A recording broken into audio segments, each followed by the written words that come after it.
What's up, everybody? Chris here from Chris Gates Fitness, back with another episode, and I want to thank you for tuning in. Today's episode is about a simple approach to losing weight or maintaining a healthy weight. And this is an article that I recently posted on my website, and I wanted to jump on here to just talk a little more in depth about this topic.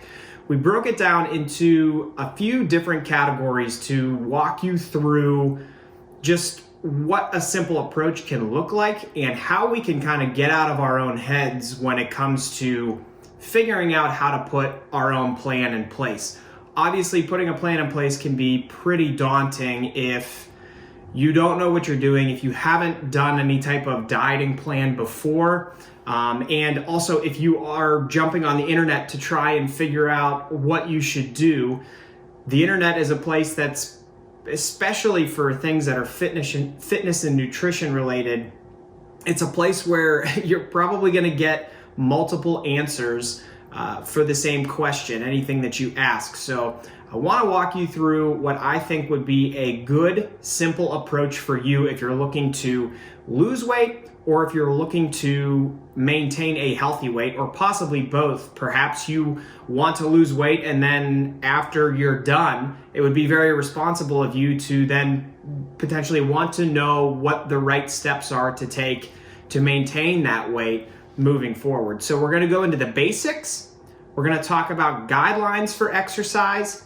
We're going to talk a little bit about the evidence of benefits. And then I'm going to give you some of my coaching cues in regards to what I would recommend or how I would coach you through a plan like this. So let's start with the basics. And for starters, when we're talking about weight loss, obviously we're dealing with both a fitness aspect and a nutrition aspect. But generally speaking, for starters, we can just focus on the fact that anything is better than nothing. Now, from an exercise standpoint, this goes for exercise selection and also the amount of exercise that you choose to do. There are so many different ways that we can work out each body part that we have. There are so many different forms of cardio that we can do. There are so many different fitness classes that we can choose from. The list goes on and on and on. All that really matters is if you're not doing anything right now, start doing something, okay? Anything is better than nothing. And if you are doing something right now, think about how you can do a little bit more. It can really be that simple, though. That's why we're talking here about the basics. We often overthink our fitness and we overthink our nutrition. And like I said before, we go online, we try and find the hack or the trick or the new fad, whatever, that's going to simplify everything for us, make it really easy, and get the results that we want incredibly quickly. And reality is that's just not the way this goes. This is something that if we're wanting to lose weight or if we're wanting to maintain our weight, it's something that takes time and it takes a lot of practice. So again, we'll simplify things. Anything is better than nothing. And when we're talking about losing weight specifically, we can simplify it to energy in versus energy out. So the energy that you're taking in, aka the food that you're eating, the calories, the daily calories that you're taking in, versus the energy out, which is what we were just talking about, that exercise. Whatever you're doing to be physically active, to burn calories, that is going to be your energy out. So energy in versus energy out, you want your energy out to be greater than your energy in. That would put you in what we call a calorie deficit. And if you're in a calorie deficit, you're going to be in the exact right place that you want to be to lose weight. So those are the basics. Now that we have that established, let's kind of move into the next phase of this, the next thing that we should understand, and that's the guidelines for exercise. So again, we've established that more exercise is better than none, and I'm sure that that's not groundbreaking for you. So sorry if that first piece was kind of repetitive information that you already knew. And I'm sure that most likely you did know at least most of that. But what are the actual guidelines for how much exercise we should have each day or each week? There are global recommendations on physical activity, and they go like this. Healthy individuals between the ages of 18 and 64 should aim for the following: 150 minutes of moderate intensity aerobic exercise. So aerobic exercise or aerobic physical activity is cardio, endurance exercise, things that are, I think cardio is probably the most universally understood term. So let's go with that. Aerobic physical activity or cardio is pretty much what we're talking about. So 150 minutes of moderate intensity or 75 minutes of vigorous intensity physical activity when we're talking about, again, that cardio, aerobic physical activity.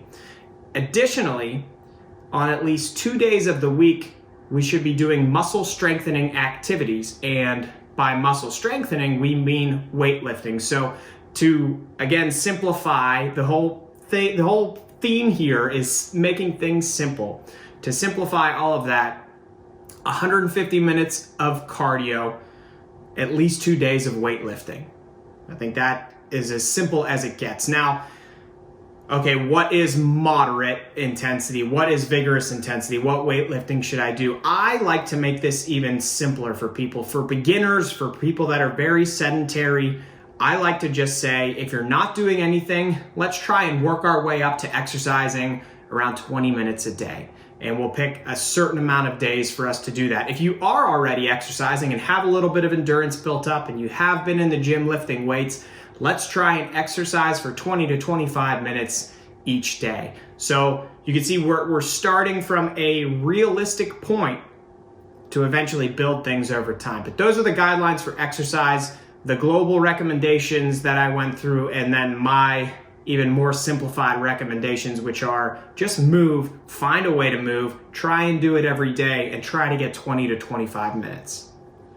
So how do we know that these recommendations for physical activity and all these simplified terms and ideas that I've thrown at you, how do we know that they work?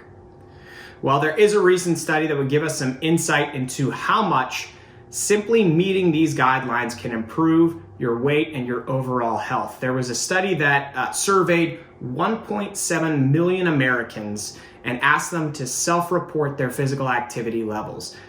When we have research that asks people to self-report, there can often be a certain level of error. But I will say, when we're dealing with a population this big, 1.7 million Americans, I think we can take something from it. And what we learned from this study asked them to self-report their physical activity levels based on those aerobic and weightlifting criteria, the cardio and weightlifting criteria we just talked about. Those who met at least one were 30% less likely to have obesity, and people who met both criteria were 50% less likely to have obesity. So there is a direct correlation between the recommendations that we're giving you, that I'm giving you in terms of physical activity and how it relates to losing weight or maintaining a healthy weight, and actual results from people in our society.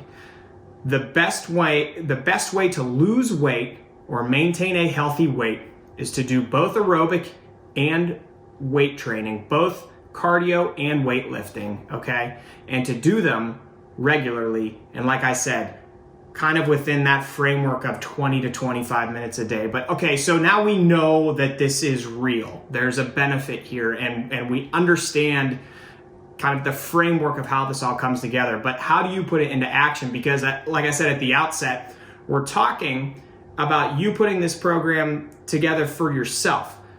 Now I can help you kind of get started. So we've gone over quite a bit about fitness. Clearly there's a benefit here.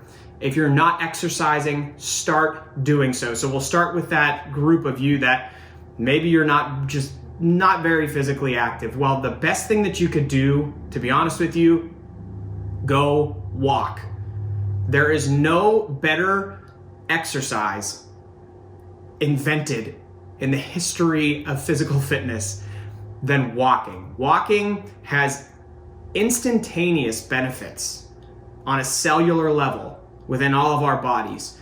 Get outside, go to the gym, get on the treadmill, walk on the trail, walk on your street, walk around your neighborhood, do whatever you can to get out there and walk somehow. Again, that is if you're not doing any type of physical activity right now. If you are already walking, well, let's try running a little bit, or let's set a step count for yourself that's above what you're getting right now. And let's try and progress that over time. And like I said, let's maybe start running. And I don't mean go from walking every day to trying to run 5 miles every day, because if you go from extreme to extreme, you're probably not setting yourself up for success. Try to go for a jog outside. Maybe try to do half a mile or a mile and see if you can increase that over time and push the tempo, push the intensity up little by little over time. These are ways that when we go back to that energy in versus energy out, if we get ourselves in a calorie deficit and then we continue to up the intensity, up the workload and the exercise that we do, we're going to continue losing weight. That's how this works. It can be that simple. Now, in terms of weightlifting, if you're not lifting weights, what should you do? Weightlifting doesn't have to be intimidating. I know that it can be for a lot of people, and I think a lot of that is just because the weight room itself can be an intimidating place if you've never been in one. But what I would recommend to you, again, if you're not doing any weightlifting, is go to the gym and make use of the machines that are in the gym. You don't have to grab dumbbells and do anything fancy. You don't have to be in the squat rack with a ton of weight. Use the machines that are in the gym. They are going to put you in a fixed range of motion that's very safe. It's going to allow you to self-select. Most of them are pins. They're pin loaded. You put a pin, select how much weight you want to lift. You self-select the weight you want to use. You're already in a safe range of motion, and you can get really good at some basic movements. And as you feel more comfortable in those, you can add additional machine movements to your routine, or you could branch out and go to other areas of the weight room and actually work up to using the dumbbells or getting in the squat rack or using any other equipment that you want. Now, in terms of how much you should do from a weightlifting perspective, I again would say if you're doing nothing, let's pick 3 sets per muscle group each week. And do those 3 sets and get used to the movements that you're doing. Once you get used to the movements that you're doing, if you can add a little bit of weight, add a little bit of weight. If you can add another set, and just slowly progress these things over time. It can all be this simple. It doesn't have to be super complex. Most of us can get 90 to 95% of the results that we want by just mastering the basics. And that's what I want to kind of hammer home here, is that we can make this simple. We can pick from a handful of exercises and get really good at them. And if we have that energy in versus energy out equation set up properly, you're going to find that you're going to have success over time. So it can be that simple. And that is my simple approach to losing weight or maintaining a healthy weight. We talked mostly about weight loss throughout this episode. Maintaining a healthy weight is really no different other than with that energy in versus energy out equation. We're going to want them to be even. That's really the only difference here. All of the exercises that I talked about, the recommendations that I gave you for physical activity, those all apply to weight maintenance. But what we would want is to have our energy in and our energy out lining up with each other, so that we're not in a calorie deficit and we're also not in a calorie surplus. If you're in a calorie surplus, you could put yourself in position to gain weight. And now that's not always a bad thing, because if you're in a calorie surplus and you're having enough protein, you can actually have that weight that you gain be lean mass. You could be building muscle mass, but that's another topic for another episode down the road.